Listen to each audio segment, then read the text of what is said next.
তিনটি পাপ করলে তাড়াতাড়ি মারা যাবেন, আপনার হায়াত কমে যাবে, হায়াতে কোনো বরকত থাকবে না। হায়াত মৌত সবকিছু আল্লাহর হাতে, কিন্তু কিছু কিছু কাজ এমন আছে যে কাজের মাধ্যমে আপনার হায়াতে আল্লাহ তাআলা বরকত দান করেন, আর কিছু কিছু গুনাহ এমন আছে যে গুনাহের মাধ্যমে আল্লাহ তাআলা আপনার হায়াতটাকে সংকুচিত করে দেন।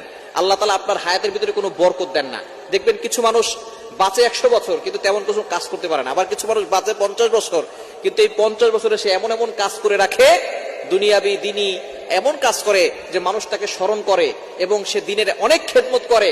আল্লাহ পাক রব্বুল আলামিন এই 60 বছরের জিন্দেগিতে, 50 বছরের জিন্দেগিতে যে ভালো ভালো কাজ করেছে এই জন্য তাকে জান্নাতের ব্যবস্থা করেন।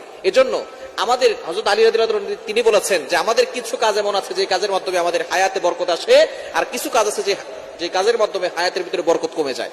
তো এমন কিছু গুনাহ আছে যে তিনটি গুনাহ নবীজি সাল্লাল্লাহু আলাইহি ওয়াসাল্লাম জানিয়ে দিয়েছেন, এটা হচ্ছে কবিরা গুনাহের বড় গুনাহ।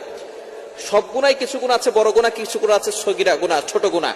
তো কবিরা গুনাহ যেগুলো আছে তার ভিতরেও বড় তিনটি গুনাহ আছে। এই গুনাহগুলো যারা করবে তাদের হায়াত সংকুচিত হয়ে যাবে, তারা দ্রুত দুনিয়া থেকে বিদায় নেবে।